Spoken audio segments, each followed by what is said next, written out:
Hello and welcome to the gak.co.uk Guitar Shop podcast. I am your host Mark Packham, who is with me this morning. Hello. I love those sound clips, Joe. They're brilliant.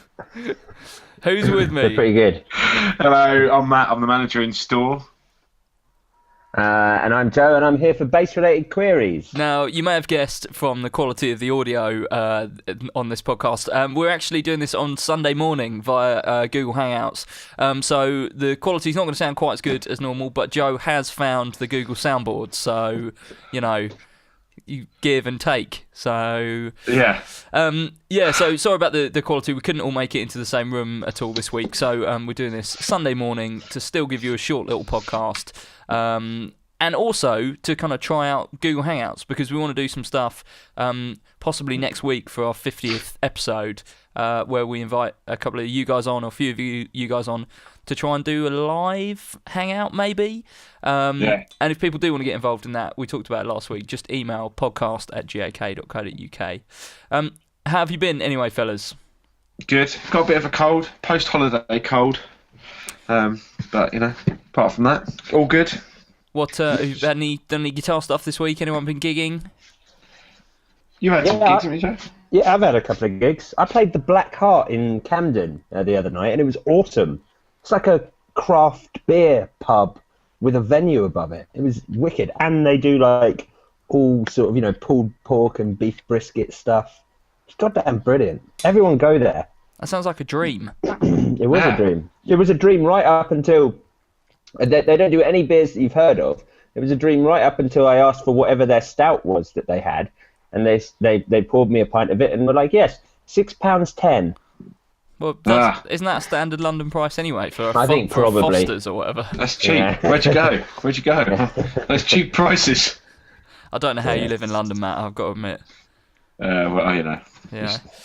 So because we didn't really have time to sit in the same room and really put a podcast together this week, like I said, we're doing this on the fly on Sunday morning, and I think it'd be cool if we just kind of answer some questions that we've had in this week.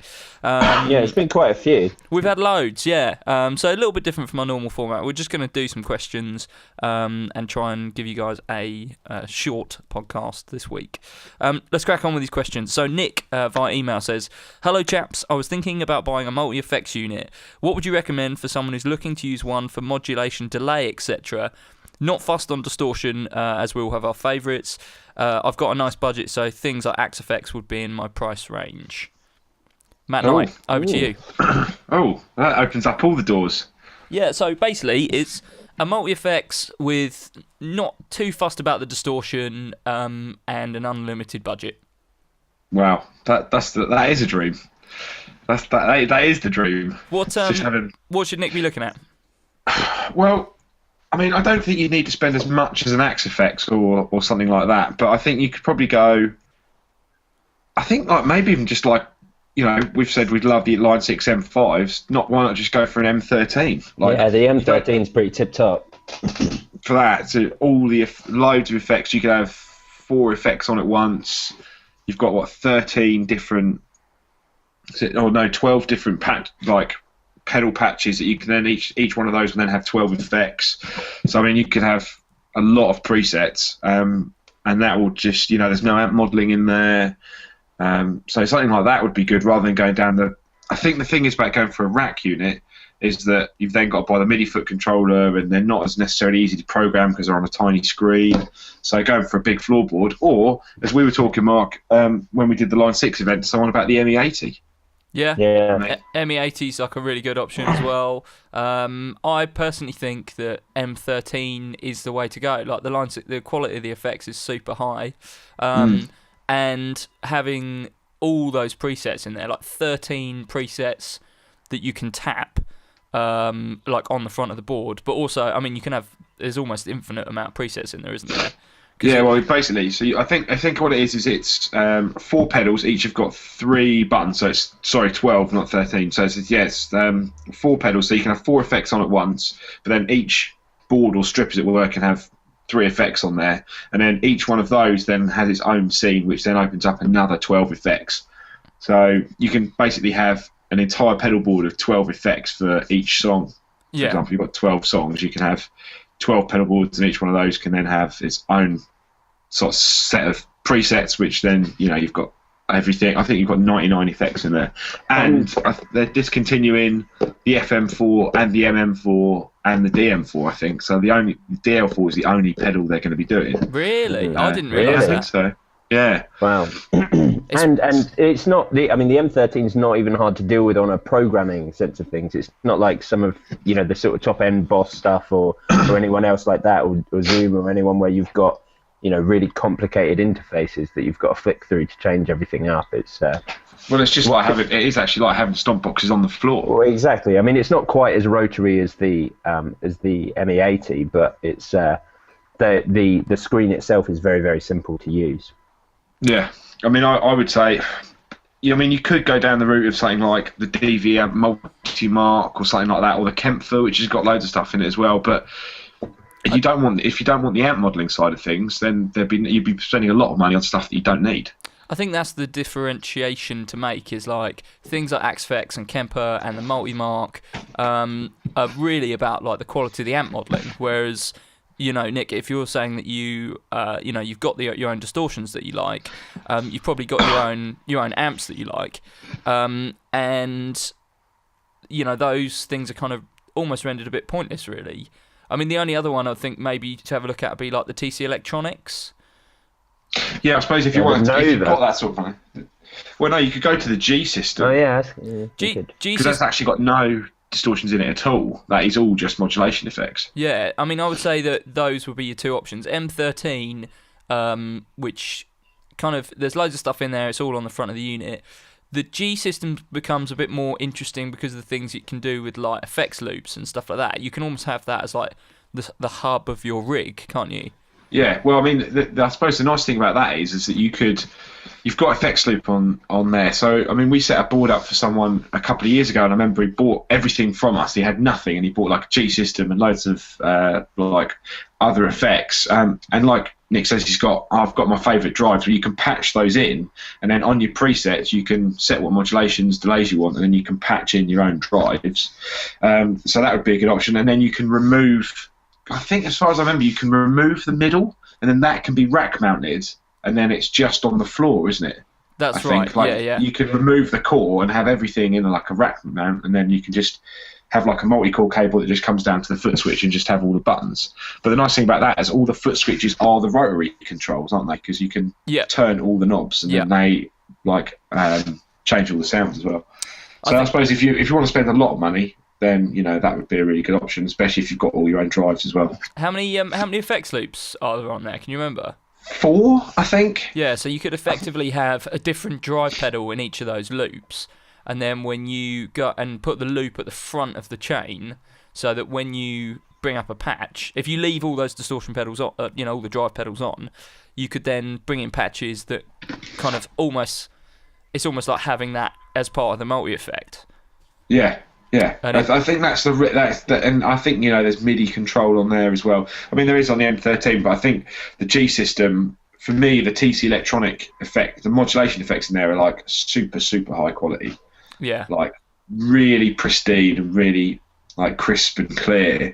But it doesn't have a lot of the weird and wacky stuff that you'll get on the M13. That's the nice thing about the M13 and things like the ME80 is the fact that they've got like some synth sounds, some ring modulator. Some sort of quirky delays, which the G system just focuses on good, high quality choruses, delays, reverbs, flanges, phases. Definitely. Joe, anything to add? Any thoughts on that one? No, I completely agree. I think those are, the two main contenders for me will always be the ME80 and the M13, just because I'm a little bit scared of anything that goes into a rack. Okay. But yeah. Good. I hope that's helped, Nick. If you can get down to the store, I think we've probably got both of those in stock for him to try out. We do have a G system actually, because I remember looking at it yesterday. If you want to build more of a kind of rig, if you're looking at a more extensive pedal board, then maybe the G system is the one for you because of all the looping and just the fact that the modulations are such high quality. But the G system is obviously a bit more. Oh, was that you doing the soundboard? Yeah, I did the soundboard of money. Well done. It is indeed more money. Thanks, Joe. David via email says, "Hi gents, I have a Les Paul Standard and a Fender Blues Junior, and I'm a Joe Bonamassa fan. MXR Fet Driver or Boss Blues Driver pedal to get that Joe B slow gin tone. How do they compare in your opinion?" So the MXR Fet Driver and the Boss Blues Driver.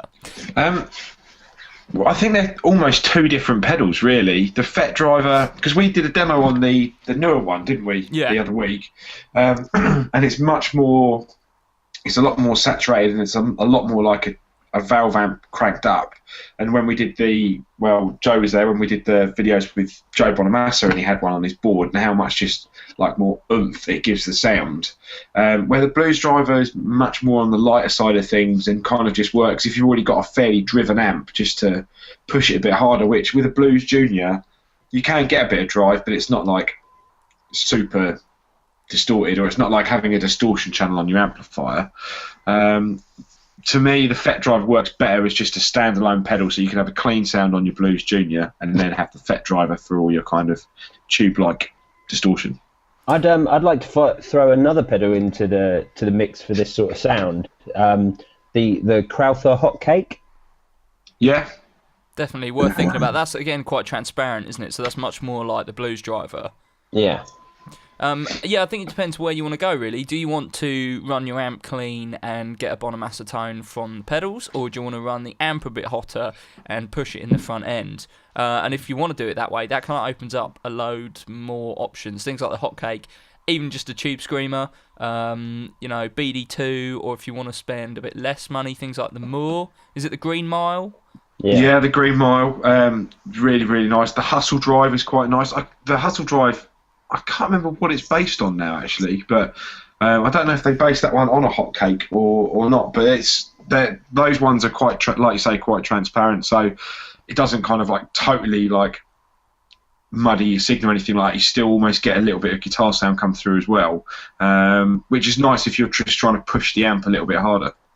It's always that kind of conundrum, isn't it, when you're looking at like bluesy kind of classic rock overdrives. It's like, do you want to do everything with a clean channel on your amp? And obviously that will give you a bit more variety, especially on something like a Blues Junior that's single channel, because putting a drive pedal in there means you can run the amp totally clean and then get a completely different sound off the pedal that you kick in. Or do you want to run the amp hot all the time and just push it for, tone shaping and a bit more volume boost? Yeah, I think that's the thing now. There's so many drive pedals out there, and they all sound so different, and they all do different things, and it's a weird world out there for kind of distortion, because I think you could certainly just find a drive pedal that just works for you, but then you go, oh well, I want more drive, but I love that one for less drive, and I want more fuzz, and you just end up with about 10 million drive pedals on your pedal board. It's because with the combinations that you run with amps as well, it's just difficult because there's just so much out there. I think it's just probably just about trying a few out, really. That's how you end up like you guys, I guess, and have a million different pedals on your board, is that you're switching in amps, and that's then going to kind of affect what pedals that you've got, and what other pedals you buy, what else you got in the chain will change what kind of drive you want to be using. I mean, ideally, just get a range of drive pedals. But if it is one, I mean, what would you go for the Bonamassa sound? What's the definitive answer? Well, I mean, I would go for the Fet Driver, because obviously they've designed that originally in conjunction with him, and then I'd run your amp sort of slightly hot just on the breakup side, and then just use the Fet Driver for all your gain, all the oomph. There we go. Well, I hope that answers your question, David. Obviously, the Bonamassa sound is pretty popular at the moment, so we're kind of trying to work out the definitive way of getting it. And certainly, we'll have to do like a sounds like video at some point. Definitely. I think we should do that, and maybe we'll do a Bonamassa podcast at some point. Like, I know a lot of people kind of cringe about the amount of coverage that he gets, but I think it would be good to do that, because a lot of people are curious about his tone. Yeah. Xander on Twitter says, middle strap pickups at an angle out of the bridge. Is it worth a shot? I'm thinking about a slight variation in tone. Would this work? So, sorry, you cut out a bit there, Mark. I have to repeat that. So, Xander is wondering, basically, would putting the middle pickup on a Strat, change the tone, and would it be worth doing? I've never really thought about that much, but I think the thing is that bridge pickup, neck and middle pickups, especially for strats, tend to be wired around the same sort of output. And then if you swap those two around, the bridge is generally hotter. So if you put the bridge pickup in the middle, you'd probably have a really unbalanced sound. Oh wait, no, he's not. He doesn't want to switch it around. What he's saying is, so angling, like the bridge pickup is angled. Oh, okay. Doing that to the middle pickup, is that going to give him much of a change of tone, and would it be worth doing? To be honest, I think the thing is you'd probably never be able to A/B the two quick enough to really kind of go, yeah, that makes a huge difference. I think just changing the pickups in general. Yeah, you've got to think about the role of that middle pickup on the Strat, and all that angling it is going to do is kind of give you a slightly brighter top end, and maybe a slightly bassier low end. But because of its position, because it's bang in the middle, because it's just picking up mids, a lot of that is going to get clouded anyway. It's not going to be, the reason that bridge pickup is angled is because of its location, and because that's where the strings are at their tightest, and it's where the tone variation is going to be the most. I think that angling in the middle of the body is going to make little to no difference.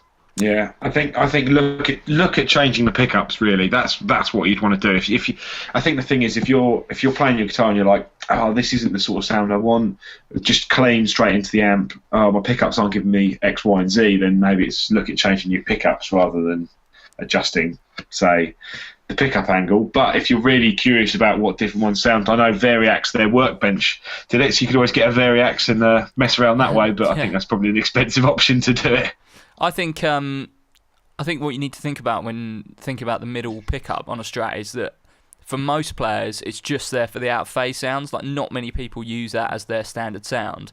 For the bridge, if they want brighter, they'll go to the bridge. If they want bassy, they'll go to the neck. And the middle pickup kind of doesn't get used in that way. It's usually used in conjunction with the other two. So changing it, you've really got to think, how is that going to affect your out phase sounds? And I would say personally, probably it would have a negative effect. Like, it's going to make the bridge and middle probably sound a bit too harsh and aggressive. And it might because you're going to have too much top end. Really, exactly, and it might make the middle and neck sound just too bassy. If you've got it on a kind of harsh angle. Yeah, no, I agree. I've seen some weird boutique guitars that have kind of pickups at different angles and this, that, and the other, but it works for that particular model. The company that's building that guitar has designed it with their pickups in that way. And I think, with a Strat, especially if you've got, say, a maple board Strat, I think, like you say, you're going to end up with too much top end when using that. And if you're not, like I said, if you're not happy with the sound, then maybe it's look at changing the pickups first. Excellent. We've got a couple more questions. This one actually we kind of covered a little bit in our first question on the podcast, but I think we could go in a little bit more detail. It's a slightly different tangent. Ollie on Twitter says, "What's the best amp sim on the market? Is it the Line 6 500 HDX, or are Line 6 just adding letters at the end to make us think it's good?" Matt, I guess you've probably got the most experience with this. What do you think? We were talking about the other day, weren't Mark, about Boss ME80 versus things like the Line 6, and then versus the GT100. And for me, the Line 6 generally wins in terms of a floor unit that you could plug straight into a PA if you want more, or if you want more control. So you want to be able to kind of really go in depth with the tone. And I think just the presets off the bat are just so nice on the HD 500. I think, as far as I remember, all the presets are the same. It's just the processing power that's improved. So it was the same with the newer Variaxes. The actual presets in there were the same, but they'd actually improved all the processing power. Yeah.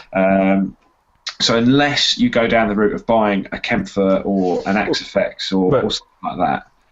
But surely the Kempfer is the best one on the market, if that's what the question is. I would tend to agree with that. I really like the system. I really like the that kind of amp.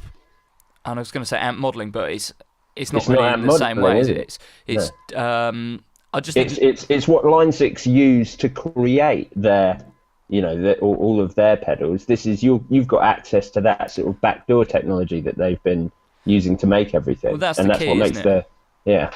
I think it comes off sounding much more authentic. Like I really like the Line 6 stuff. I think what's really good about them is how they lay their stuff out, like the durability, the build quality, the ease of accessing the patches, all the kind of tone sharing stuff they do online. I'd think it, as a brand, they do it very well. I think for this individual product, I think I would have to go with the Kempfer. Yeah, I mean, I think it comes down to, with all these things, really, it does come down to budget.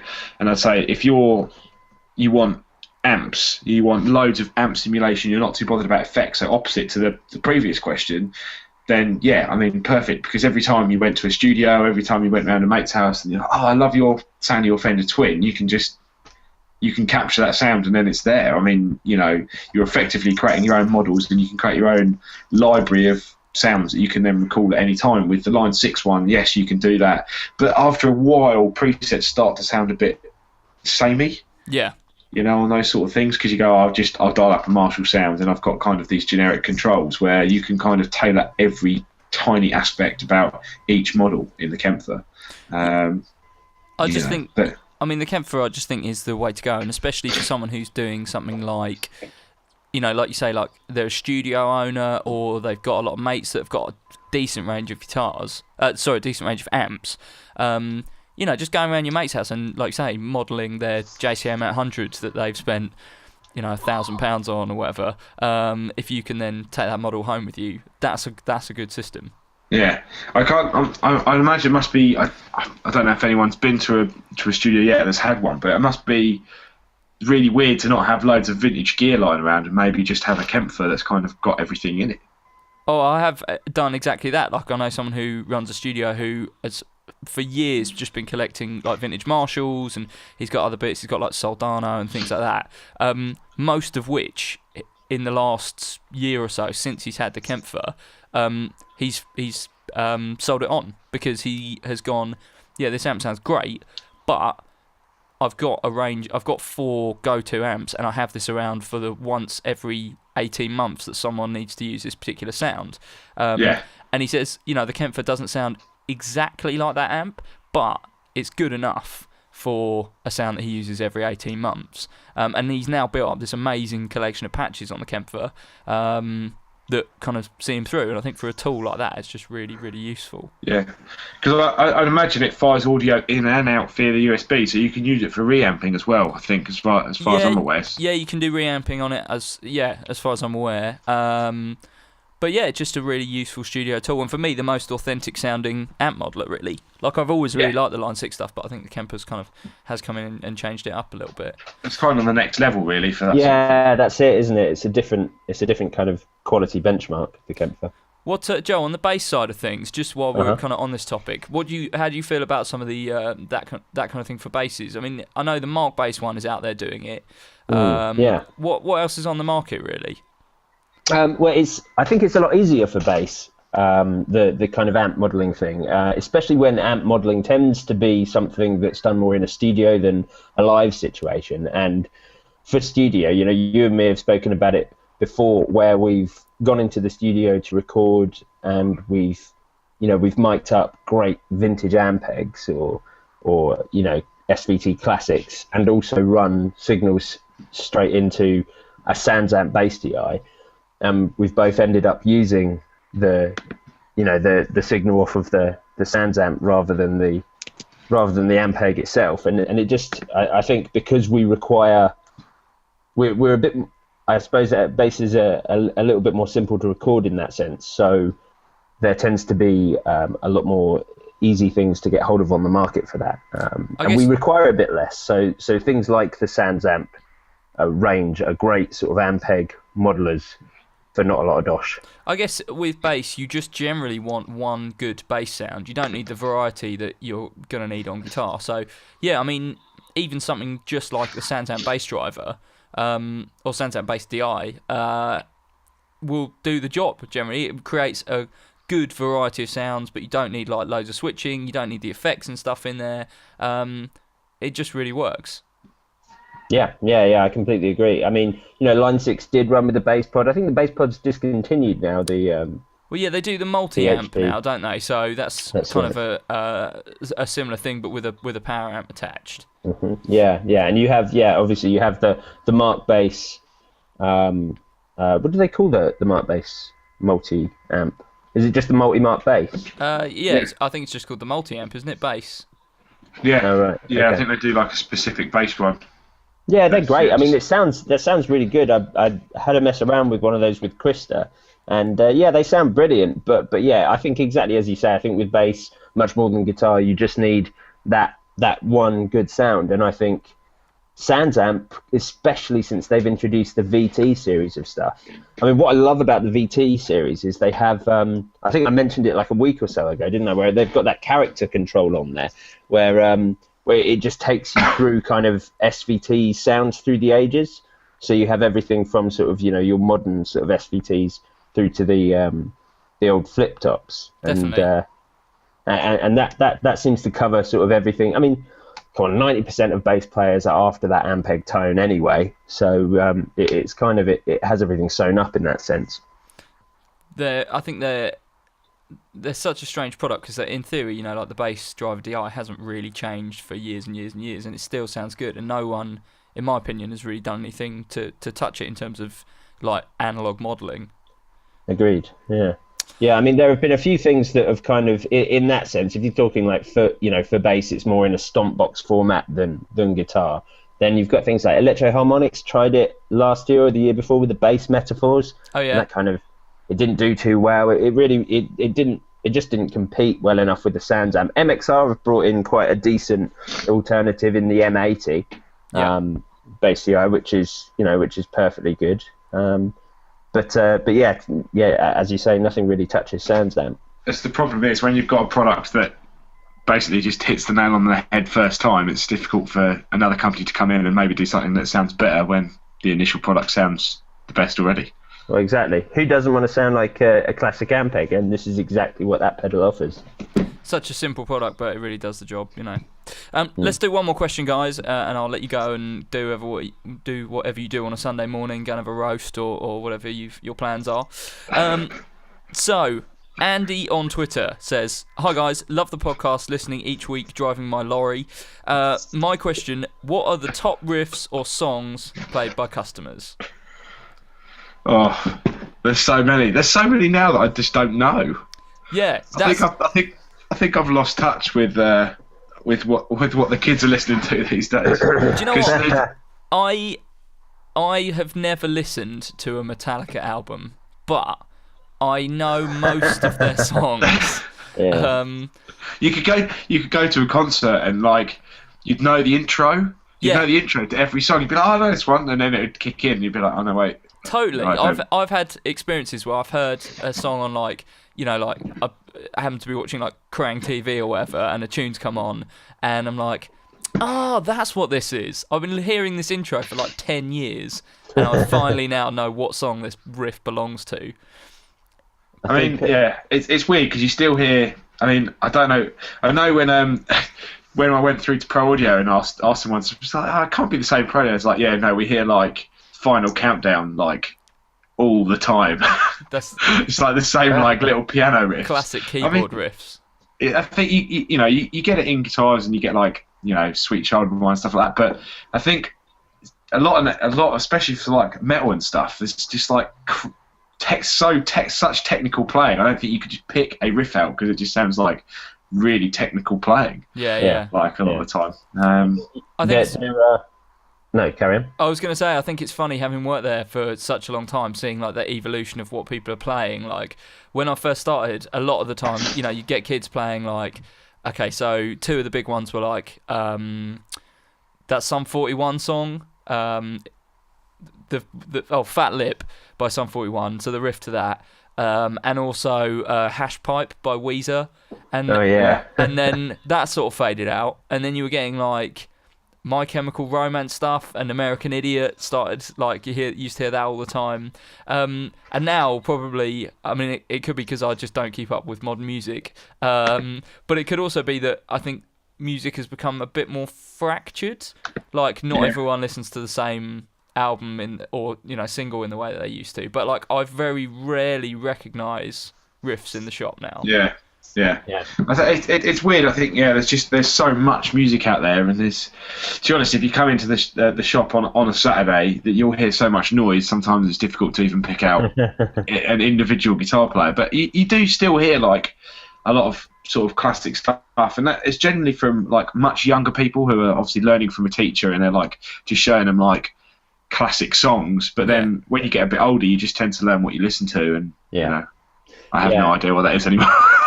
In basses, it's still really stagnant. You still get I think there are kind of like a standard 3 or so bass riffs that you hear that have been the same for the last decade or so. What are the 3? I think that Tool riff. Is it Tool? I don't know. Yeah. There's that Tool intro. I don't know. I don't listen to Tool. Schism? Schism, that's it. Yeah. Yeah, there's that one. You hear that a lot. Is it Hysteria by Muse? Again, I don't listen to Muse at all, so I have no idea, but there's that. Don't lie. That one. Okay. Yeah, you hear that a lot. That's the one. High Ground surely is in there. Yeah, I was going to say, and the last one is High Ground, specifically the Chili Peppers version. Yes. Is the third, and it's just those 3. That's all. That's all anyone plays. How to be a bass player in 3 easy riffs. If you can nail those 3, it's you're there. But it is weird how it's changed, and I think I think there is like a golden age of kind of guitar riffs. I don't know. I don't really know what I mean. I think now, because music is so fractured, like you don't hear of guitar-y music in the mainstream as much, or in such a large volume as you used to. So although there's probably like still these like quality riffs and quality playing out there, it's not quite as much in the public consciousness. Yeah, and I think there's just so many bands out there that are like maybe more obscure that people are like playing this riff, and you're like, you just don't recognise it. But yeah, you still hear the classics, but not as much. It's all about Sweet Child of Mine. That's the one. Still going strong. Still going strong. Well, gents, that's all the questions. Did you want to share a couple of staff picks? Have you got one each this week, or should we wrap this up and reconvene next week? I haven't, but I think, did you, Joe? Just something sort of that I thought was worth mentioning. Speaking, in fact, of classic riffs and classic guitar and that coming kind of in and out of focus, all of a sudden, seemingly out of nowhere, a couple of different companies have released Steve Harris signature stuff. Steve Harris from Iron Maiden. Yeah. Oh, the one with the best signature bass ever.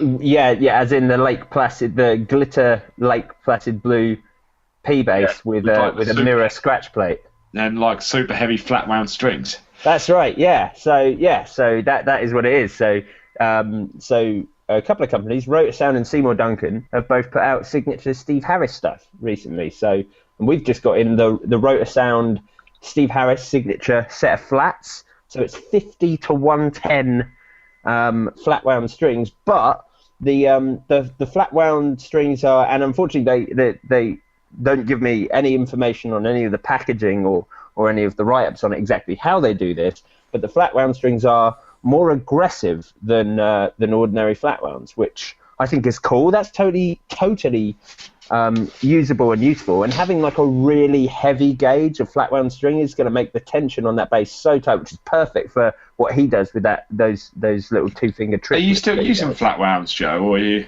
I use flat wounds on my Yamaha, but I've started using my P bass more, and I use rounds on that. I am struggling to make flats react well enough with like drives and stuff. Right. I just seem to sit underneath the mix a little bit too much. I really want to go back to them because I prefer the feel of them, but rounds are just a little easier to control. Maybe the Steve Harris set is what you need. If it's like maybe it is. That's what I'm thinking. Give it a go. That's what I'm thinking. What's the Seymour Duncan product?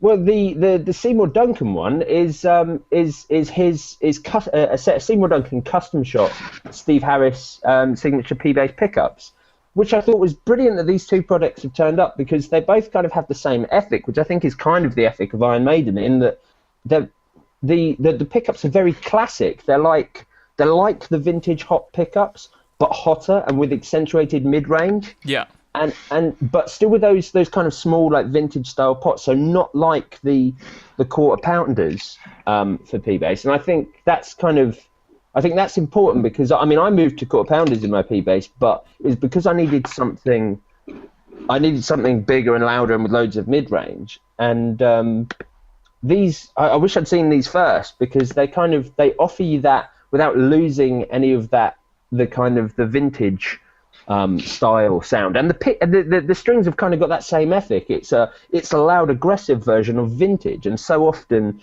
with things like strings and especially things like pickups, if you want to get really hot and aggressive, you also have to sound really modern. And I'm not sure that's something everyone wants. It's certainly not what I want, which is why I started using flats in the first place. And he seems to have nailed both of these things with this. So a set of super high gauge P bass pickups with whoa, that totally just went weird in my headphone. Yeah, I got some weirdness there. I think Matt's fuzzing around with the keyboard. Okay, yeah, there you go. Right, yeah, it's like a super high gauge flat round string that's designed to be more aggressive, and a super high output mid-rangey vintage sounding pickup. So just two really cool things. And I think, even if you don't like or listen to Iron Maiden, I think this is a really, really desirable sound for bass players. And so I think they shouldn't be written off. So often signature gear gets sort of marked as being like, you wouldn't necessarily look at these things unless you want to sound like Iron Maiden, whereas I actually think they're just so applicable across the board for bass players who want to sound vintage but aggressive. Yeah, I think that's the problem. So many times a signature can be so off-putting to someone when actually, they've actually gone, well, look, I'm a player, I'm out there, I'm doing loads of gigs. This stuff really works. Yes, it's got my name on it, but give it a go, and I'm sure it's it might be a solution. I was going to say actually just quickly with signature stuff, there's a whole load of new Yngwie Malmsteen stuff as well. Was there? New leopard print lined gig bag. That was the only one I wanted to really point out, was the leopard print lined gig bag. Excellent. Because the only time we've been able to see it before was with the Billy Joe case. So Nice. No, but this is a gig bag rather than a hard case. Yeah, it's a bag. Yeah. Oh, they look incredible. I saw one at NAMM. I can't wait to get those in because they are super fun. I'm not a big Yngwie fan, but he's a big Yngwie man. But the gig bag looks awesome. Gents, let's wrap this up. Go and do what you need to do with the rest of your Sunday. Thanks for listening this week. Matt has just put on some sort of Google beard on his camera screen that I'm watching. It's horrendous. Thanks for joining us this week. Apologies for any sound issues. We're going to try and work out a way that if we have to do it's very good. We're going to try and work out a way that if we have to do them like this, we can get the sound quality better. But, bear with us. We're still learning. And like I said, we do want you to join us next week for our 50th episode. If you want to come and hang out with us on Google Hangouts, we're probably going to try and do it live. We want maybe 4 to 6 people to join us doing it. If you want to do that, email podcast@gak.co.uk, or you can get us on Twitter, which is @gak_co_uk, or on Facebook, facebook.com/GAK Music, or you can tweet me directly @Mark_random. How about you fellas? Where can people get you? Well, you can email me directly in store, which is generally the best way to get hold of me, at matt.knight@gak.co.uk, or you can get me on Twitter, which is matt_knight. That's Knight with SIE on the end. And Joe? And you can email me as well. You can get hold of me at joe.branton@gak.co.uk, or you can tweet me at Joseph_900. Excellent. What do you want to talk about this week? This week I'm getting really into extreme tech metal. Okay. So baby metal. Yeah. No, extreme tech metal. So I want to hear obscure bands. Oh, and also weird subgenres of metal. So I recently got into pirate metal. Nice. Which is a real genre. It's like sea shanties in drop C. It's awesome. Joe, you want to listen to a band called, my mate played once called, I think they're called Corpaclani, and they have songs about they have a song called Wooden Pints. They do like elfish, some sort of like weird Lord of the Rings-esque metal. Check them out. That sounds wicked. What was the name? Corpaclani, I think they're called, or something like that. Yeah. I don't know. They're Before we go, Joe, I've got one to share with you. There's a band who I think are called Canis, who they're a hardcore metal band, but they've got a dog singer. Check it out. What? Their front man is a dog. That is awesome. Anyway, all right, I think that's enough for this week. Thanks very much for listening, guys. Thanks for joining us, boys. No worries. Thank you. Bye. Bye.